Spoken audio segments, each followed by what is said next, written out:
प्रधानमंत्री नरेंद्र भाई मोदी जी देशवासी के सुरक्षित रखार जन्य जे आपिल करेছেন समस्त त्रिपुरावासी एकजुगे एकत्रित हয়ে प्रशासনের सहयोगिताয় सर्वोपरि स्वतःस्फूर्तभावे जनता যেভাবে আজকের এই জনতার যে কারফিউ সেটা এক রাজ্যবাসী ইতিহাস তৈরি করেছে। তার জন্য আমি আমার সমস্ত রাজ্যবাসীকে ধন্যবাদ জানাই। তার সঙ্গে সঙ্গে আরো কিছু পদক্ষেপ আমাদেরকে নিতে হবে। তার মধ্যে একটি যে ইন্টার স্টেট ট্রান্সপোর্ট, আসাম থেকে যে বাস আসে, মিজোরাম থেকে আসে বা অন্যান্য স্টেট থেকে আসে বা আমাদের স্টেট থেকে অন্যান্য স্টেটে যায়, সেগুলো রাজ্য সরকার আজকেই ঘোষণা করে দেবে যে সেগুলো এখন থেকে আর ইন্টার স্টেট বাস এক রাজ্য থেকে অন্য রাজ্যের সীমানা পার হবে না। যে যেখানে আছেন সেখানেই থাকুন। আর তার সঙ্গে সঙ্গে পাবলিক ট্রান্সপোর্ট কালকেও যাতে আমরা স্বতঃস্ফূর্তভাবে এইভাবে বন্ধ রাখতে পারি, তার জন্য রাজ্য সরকারের দিশানির্দেশ আসবে। আর আমি আপনাদের কাছেও আপিল করছি যে কালকেও বাড়ি থেকে কম বেরোয়া, আর না বেরোলে সবচেয়ে ভালো পরিবারের সঙ্গে থাকুন, নিজের বাড়িতে থাকুন, আর পাবলিক ট্রান্সপোর্ট বন্ধ রাখুন। আর তার সঙ্গে সঙ্গে নিজে সুস্থ থাকুন। তার জন্য খাওয়া দাওয়া টাইমলি খাওয়া, কারণ আপনার শরীরে প্রোটিন, ভিটামিন সেগুলো যদি সঠিক থাকে তো আপনার এই ভাইরাসগুলো সহজে আপনার উপরে প্রভাব বিস্তার করতে পারে না।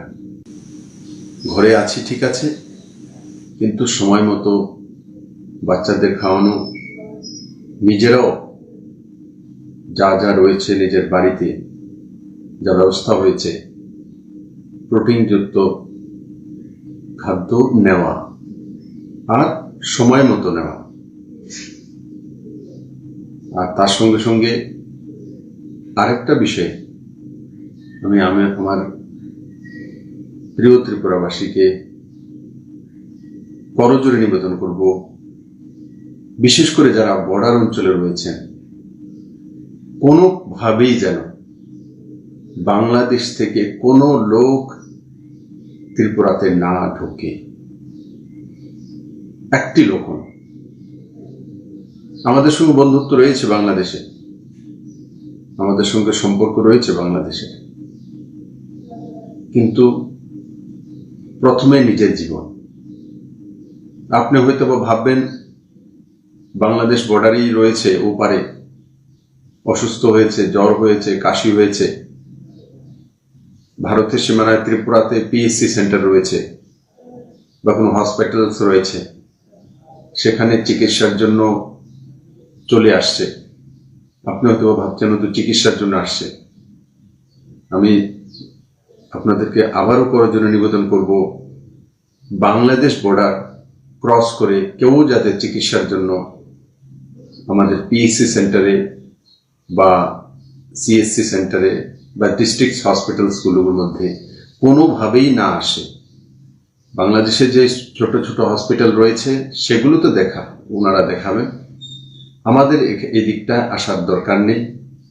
কারণ কি, যে কোনো ব্যক্তি যদি করোনা ভাইরাস সংক্রমিত ব্যক্তি যদি চলে আসে, যেই বাড়ির উপর দিয়ে আসবে, যার সঙ্গে আসবে, যেই রিক্সা দিয়ে আসবে, যে ভেহিকেল দিয়ে আসবে, সবাই তার মধ্যে সংক্রমিত হয়ে যাবে।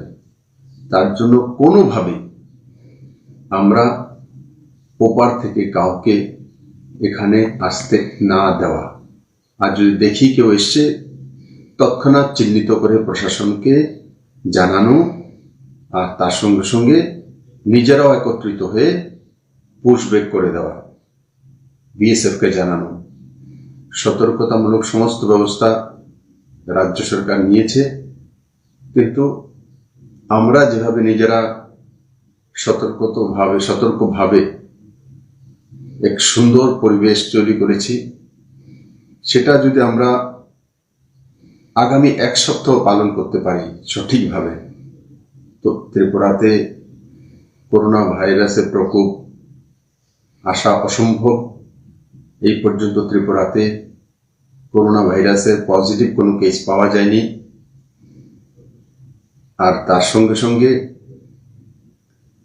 যারা বিপিএল রয়েছেন, যারা অন্তত রয়েছেন, যারা হয়তোবা দৈনিক রোজগারের উপর নিজের জীবন অতিবাহ করেন, তাদের জন্য আজকেই রাজ্য সরকার আগামী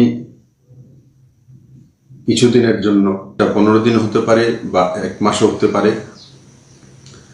রাজ্য সরকার নির্ণয় নিতে চলছে তাদেরকে অতিরিক্ত চাউল আর অন্য যে রেশনিং ব্যবস্থা, সেটার কত দ্রুত করা যায় তার জন্য রাজ্য সরকার প্রস্তুতি নিচ্ছে। এবং তার সঙ্গে সঙ্গে আমি আবারও আপনাদেরকে নিবেদন করব, সবাই ভালো থাকুন, সুস্থ থাকুন, প্রোটিনযুক্ত খাওয়া নেবেন, টাইমলি খাবেন, বাংলাদেশ বর্ডার ক্রস করে যাতে কোনো ব্যক্তি ত্রিপুরাতে না ঢুকতে পারে সেই দিকে সতর্ক থাকবেন। এবং যারই সর্দি কাশি বা এই ধরনের কোনো সিমটম থাকবে, তৎক্ষণাৎ গভর্নমেন্ট হসপিটাল হোক, প্রাইভেট হসপিটাল হোক, আর সিএসসি পিএসসি হোক, প্রশাসনের কোনো অফিসার হোক বা নির্বাচিত জনপ্রতিনিধি হোক, তাদের সঙ্গে তৎক্ষণাৎ সম্পর্ক করা। আর তার সঙ্গে সঙ্গে যারা কোনো প্রাইভেট রেস্টুরেন্টে, হোটেলে বা ইন্ডাস্ট্রিতে, ছোট ইন্ডাস্ট্রিতে চাকরি বাকরি করেন, আমি সমস্ত ব্যবসায়ীদেরকে আবেদন করব যে তাদের যে স্যালারি আছে, স্যালারিটা দিয়ে তারপর তাদেরকে নিজ নিজ ঘরে যাওয়ার ব্যবস্থা করে দেওয়া। আর 2 দিন বা 4 দিন 5 দিন না আসার কারণে তার স্যালারি না কাটা, সরকারও সেই ব্যবস্থা নিচ্ছে।